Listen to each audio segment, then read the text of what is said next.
Statistic में overbought क्या होता है?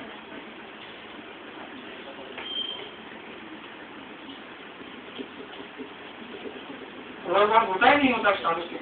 यूज किया कभी किसी ने स्टैटिस्टिक? 80-20 स्टैटिस्टिक में चलता है। ओके, एंड MACD में हाउ डज दैट वर्क? तो एक्सप्लेन करेगा?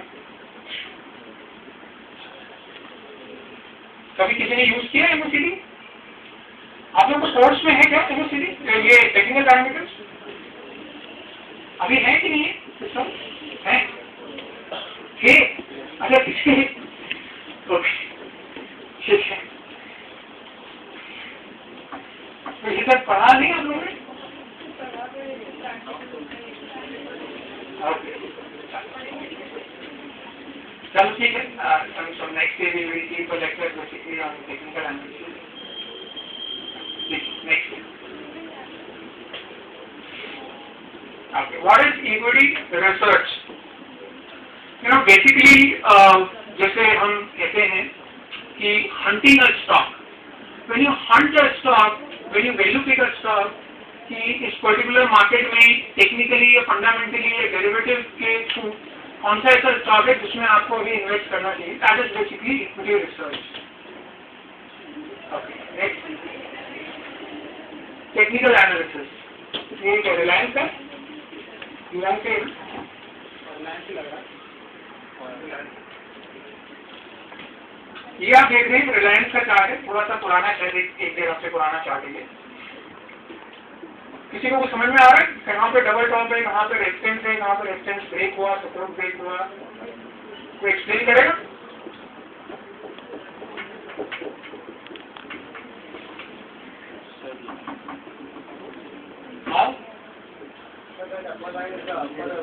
सर ब्लू कलर्ड लाइन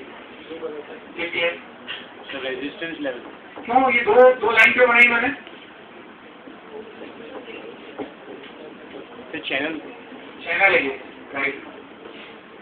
नीचे की double top double bottom support टूटा है, जहाँ पे आप एक एरो देख रहे हैं, वहां से रिलायंस का सपोर्ट टूटा है और ऊपर एक ट्रेंड लाइन देख रहे हैं यहाँ पे, सर फॉलिंग ट्रेंड लाइन। एक पैटर्न है जिसको हम बोलते हैं लोअर टॉप लोअर बॉटम, सुना है कभी? सो वो एक फॉर्मेशन अब स्टॉक में स्टार्ट हो गई है, lower tops and lower bottoms, और ब्रेकआउट हुआ है नीचे आप देख रहे हैं वॉल्यूम्स के साथ, एक सर्कल लगा है वॉल्यूम में। ऊपर आप देख रहे हैं एक MACD में सर्कल लगा है जहाँ पे कि वो डाउनवर्ड है, RSI में भी एक ओवरसोल्ड रीजन में आ गया है। So this is basically technical analysis, कैसे टेक्निकल एनालिसिस होती है। Okay, next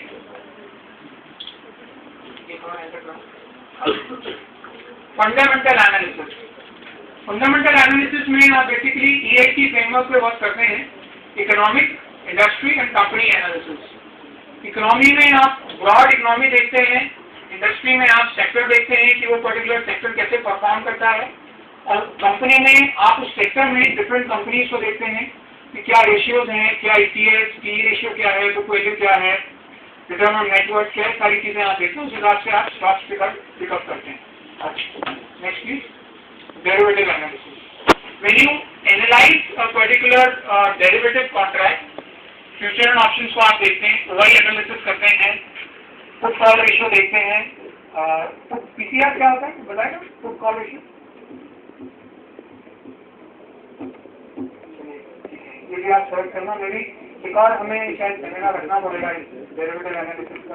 number of put options purchased over the number of call options. No, not exactly here.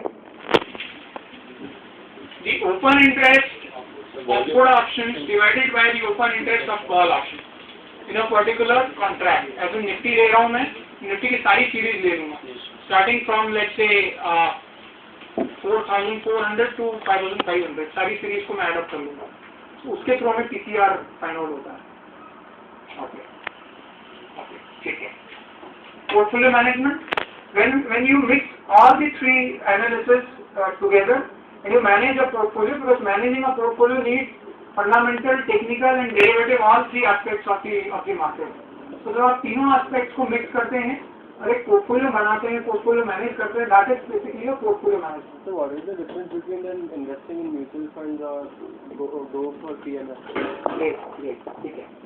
देखिए म्यूचुअल फंड एक आम आदमी का इन्वेस्टमेंट है जिसमें ज़्यादा टेक्निकल एनालिसिस को वेटेज नहीं दिया जाता, फंडामेंटल को ज़्यादा दिया जाता है और लॉन्ग टर्म ज़्यादा काम होता है।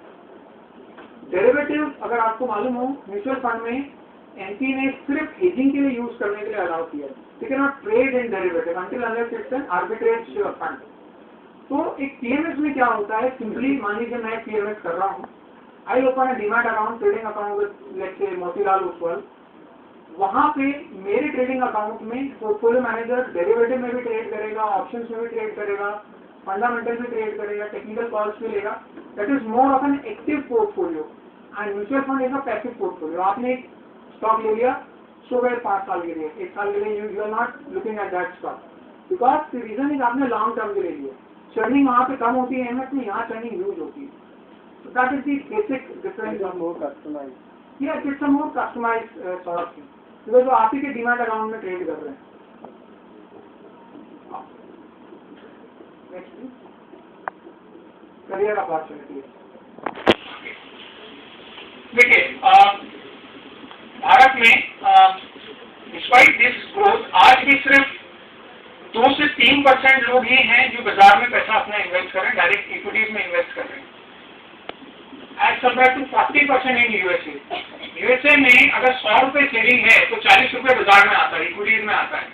यहाँ पे अगर 100 रुपए सेविंग है टोटल कंट्री की, सिर्फ 3 रुपए बाजार में आएगा, बाकी का 97 रुपीज एफडी में जाता है, which is gradually shifting to equities.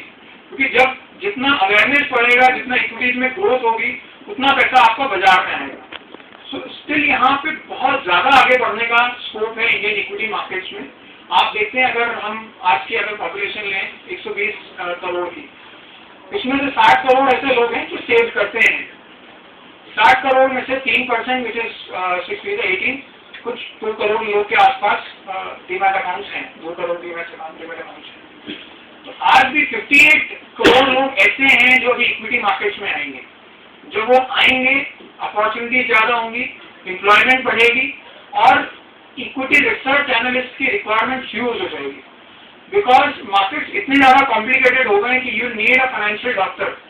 जिससे आज हमारी हेल्थ इतनी ज्यादा बिगड़ गई, एवरीबडी हैज अ डॉक्टर, एक फैमिली डॉक्टर होता है क्योंकि तबीयत इतनी खराब होती है, पोल्यूशन इतना हो गया है। तो जब आगे समय आएगा कि मार्केट इतने ज्यादा वॉलेटाइल हो जाएंगे, तो every investor would need a financial doctor. So that is how the growth would be there in the market. ठीक है, आज भी